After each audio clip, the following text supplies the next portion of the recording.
A gente tem falado muito sobre a intervenção precoce, né?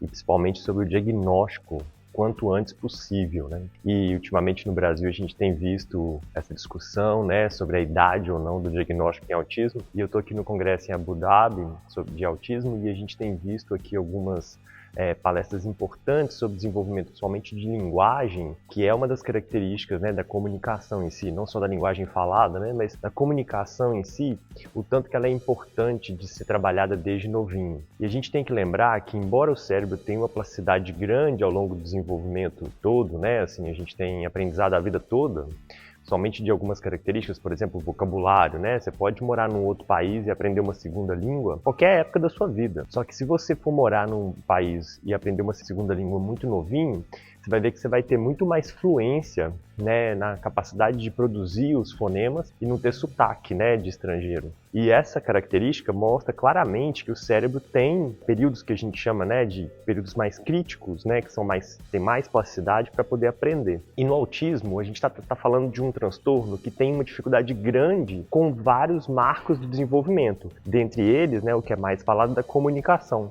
Principalmente nos primeiros anos de vida, a gente vê às vezes crianças que demoraram não só a falar, mas também tiveram muita dificuldade em produzir uma comunicação de forma efetiva. E a gente vê às vezes alguns médicos pediatras, né, ou mesmo outros médicos que olham e entendem como um atraso comum, né, assim, pode esperar mais um pouquinho, vamos acompanhar. E é mesmo até neuropediatras ou psiquiatras que trabalham com infância que veem aquilo como, a gente pode pensar num diagnóstico, mas a gente também não precisa ter pressa para olhar aquilo. O que eu falo é que a gente não precisa ter pressa pelo nome que a gente vai dar, né? Fechar o diagnóstico de autismo, às vezes, pode ser difícil em alguns casos, mas o que a gente tem que pensar é que, independente da idade que a criança tenha, pode ser meses de vida, né? Ou seja, não precisa de esperar nem 1 ano e meio, 2, igual alguns protocolos esperam.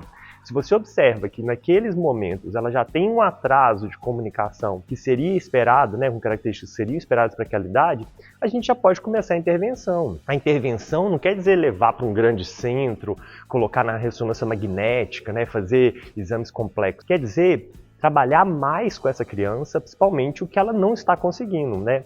Então a gente vê que é muito comum hoje em dia, então, com as telas, né, os pais terem esse espaço de deixar a criança muito tempo ligada aos vídeos, né, e às telas, e ter menos espaço para esse contato, né, de interação e linguagem comunicativa. E eu acho que isso é fundamental para a gente conseguir construir, então, um plano terapêutico que vá criar no futuro, né, uma interação de linguagem que você fale e o outro responda, ou seja, que a gente tem um componente não só de comunicação, né, igual eu quero isso, ou nomear as coisas, mas também de troca de turno, né, de linguagem que a gente vai ter uma comunicação de duas pessoas, de pares, né. Então é importante a gente levar em consideração não só a linguagem adquirida no sentido de fonemas e vocabulário, mas também trabalhar bastante o engajamento entre duas pessoas, ou seja, a troca de turno dessa linguagem e também a sintaxe, né? Ou seja, alguns pesquisadores têm usado muito esse componente de vocabulário que você pode aprender a vida inteira.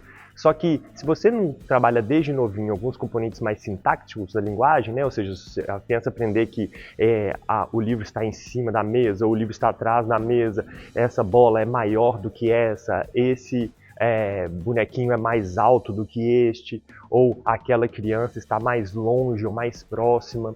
Então, alguns componentes da linguagem são muito importantes de serem trabalhados logo no início dos primeiros anos de vida.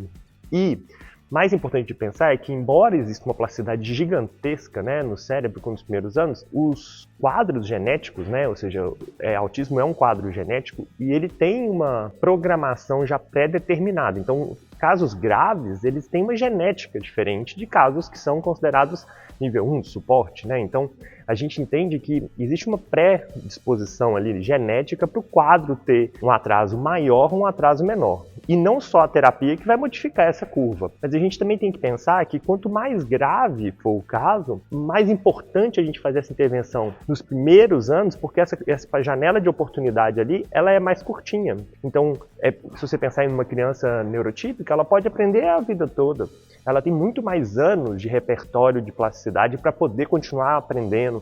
Às vezes ela vai começar a comunicar melhor, inclusive quando entrar na escola com 5, 6 anos. Em compensação, no menino com autismo mais grave, ele teve ali os primeiros 1 ano e meio, 2 anos de idade para poder trabalhar algumas poucas palavras, ou uma comunicação um pouco mais restrita, para no futuro ele não ter comportamentos inapropriados quando ele quiser demandar uma situação, né, um objeto ou uma comida que ele não sabe como fazer aquilo de forma comunicativa adequada, né? Então a gente tem que lembrar que mais importante do que a gente ficar focado só em intervenção, né, precoce, a gente também tem que trabalhar que tipo de intervenção a gente quer fazer, com qual característica, com qual habilidade a gente vai trabalhar.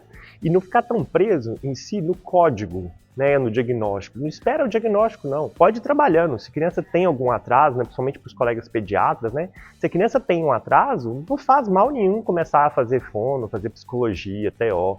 Essas intervenções, né, ou seja, os tratamentos, eles são bons para qualquer tipo de criança que tem algum tipo de atraso, mesmo que no futuro ela não vá fechar diagnóstico nenhum. Ela era só uma criança com um determinado atraso naquela idade e ficou depois com um desenvolvimento mais próximo do neurotipo. Então, queria deixar essa mensagem aqui, o vídeo ficou um pouco longo, mas espero que vocês tenham refletido. Quem quiser, né, comentar alguma coisa aí, deixa aí algum comentário abaixo que a gente vai dialogando. Podem encaminhar para quem vocês quiserem, não deixe de seguir a gente aí nas redes.